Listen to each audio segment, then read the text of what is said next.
So there's questions are starting to rise more and more about Jesus as we get closer and closer to the day of the Passion.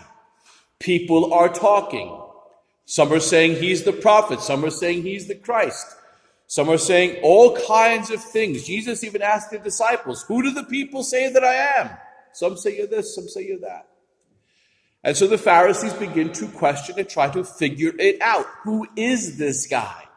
Is he the Messiah? Is he the Christ? Now, Nicodemus, we read about in the end here, tries to stick up for Jesus when the Pharisees and the priests are basically planning our Lord's death. And Nicodemus is like, whoa. We don't condemn a person before first hearing them. You know, Nicodemus is arguing for a just trial. If someone makes an accusation about somebody, you are to not only hear the accusation, hear the other side. Don't just rush to judgment here. But then they respond to Nicodemus. They say, you're not from Galilee also, are you? Look and see, there's no prophet arises from Galilee. And Nicodemus gets quiet. We don't have any more responses from Nicodemus. Now, Nicodemus did go to Jesus earlier in Jesus' ministry and talked to him about being born again and so forth. But now Nicodemus sticks up for Jesus and then he shuts up. He's quieted. Perhaps it was fear. We don't know why he got quiet. Maybe he was still very confused, as everyone was very confused about who Jesus is.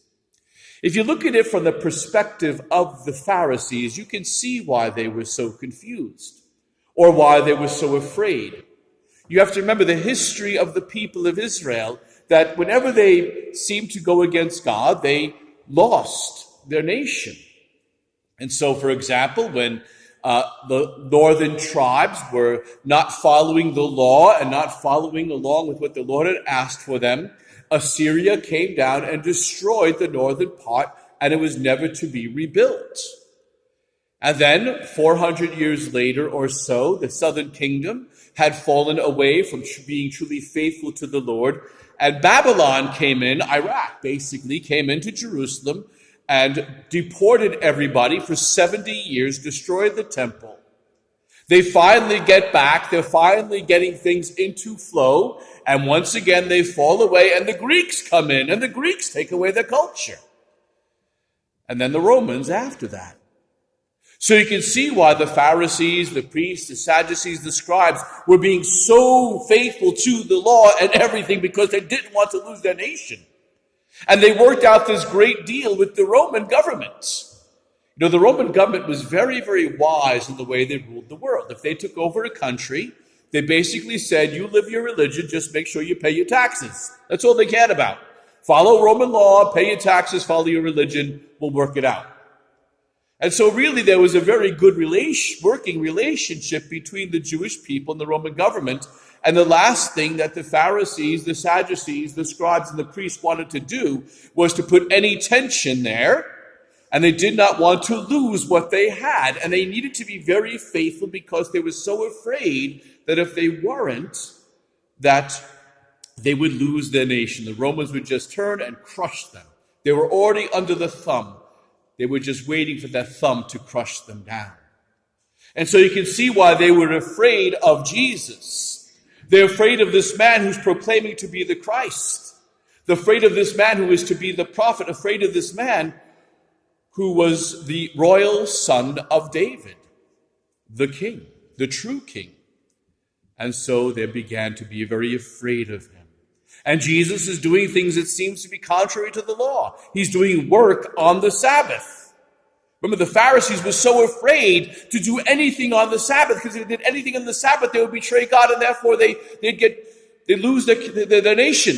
They'd lose their faith again. They'd be exiled again. So they were so afraid that they didn't do anything on the Sabbath. And so they get upset at Jesus for simply telling a guy to stretch out his hand or touching a leper and healing the leprosy. They were so afraid of a man who just simply picked up his mat, who walked home, who had been paralyzed for 38 years. In their fear, they were paralyzed and blinded. Isn't it true that fear can so easily paralyze us? Fear can easily blind us. We get so afraid that we can't see sometimes the workings of God right in front of our faces. They were very afraid of what it would mean if Jesus truly is the Christ.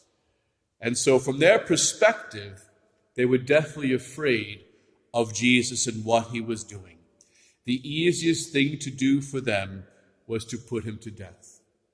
Their fear did not allow them to see that the prophecies of Isaiah, of Jeremiah, of Daniel, and the rest of the prophets was being fulfilled right before them.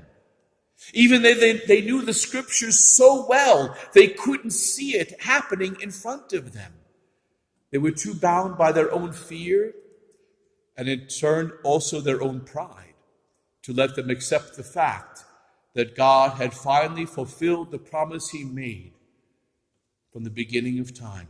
The promise he made to Adam, the promise he made in the times of Noah and Abraham and Moses and so forth, being all fulfilled right before their eyes.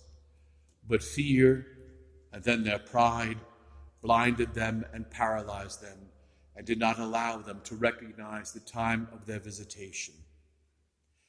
And in their fear, there's hatred. In their pride, there's hatred. In their pride, there is murder. It's interesting, they accuse Jesus of working great things on the Sabbath, such as healing, but yet they can gather on the Sabbath and plot his death. So it's not good for me to raise the dead on the Sabbath, but it's okay for you to plot my death? You know, you think about what the Pharisees were doing on the Sabbath, the hypocrisy that was going on because they were too blinded to recognize the time of their visitation. You know, it's interesting, these poor Pharisees, they just could not see it. We should be very afraid of fear, if that made sense. Very afraid of fear. Fear is not something that should be welcomed into our hearts unless it is the reverential fear of God, and that alone. Fear can easily paralyze us and not allow us to follow Christ. Fear can so paralyze us that we're not going to be witnesses before others of Christ. Fear can so paralyze us that we will not be able to act when it comes time to act, to stand up when it's time to stand up, to speak when it's time to speak. Fear can so paralyze us that will not allow us the freedom to truly be Christians in the midst of a very dark world. Fear could be that basket that's put over the lamp and hides itself when the world is in need of light. Fear could also become a blinding force for us. When we're too afraid to act, too afraid to move, too afraid, we may not see the opportunities before us to preach the gospel, to speak of Christ, to share the faith with others. Fear can cause us to not see the moments before us when God is acting, when God is moving, when God is doing great things in our lives. Fear can leave us our own hearts in great darkness.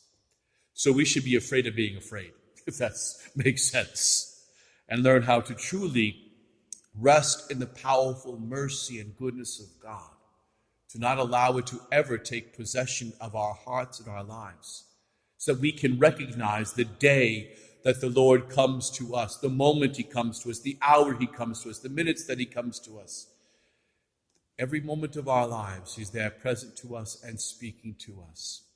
We should not be afraid of the voice of God. God is going to call us to conversion when he encounters us. Just like the Pharisees, he challenged them and they did not want to hear it. In their pride, they kept turning away. Every time he called them to conversion, they turned away from him and got angry at him. Oftentimes we could be the same way. We say, "Speak, Lord, your servant is listening." And we don't want to see the things he wants us to change in our lives. We don't want to hear that part of it. So we got to put that aside. But our Lord is going to challenge us when we're willing to listen and to hear, because he loves us. He'll challenge us because he knows of what we are made and what we are called to be. He knows what he gave us, and he knows how we could respond to it when we accept it, recognize it, and respond to it. So today, my brothers and sisters, let us ask the Lord for that increased gift of fortitude, of courage, that increased gift of his love that will drive out all fear, that beautiful gift of love that brings forth in our heart the beautiful fruit of humility, the willingness to act, to speak without fear, the ability to change and grow without fear, and the grace to be able to recognize Christ in every moment of our lives. May God bless you, and Mary keep you.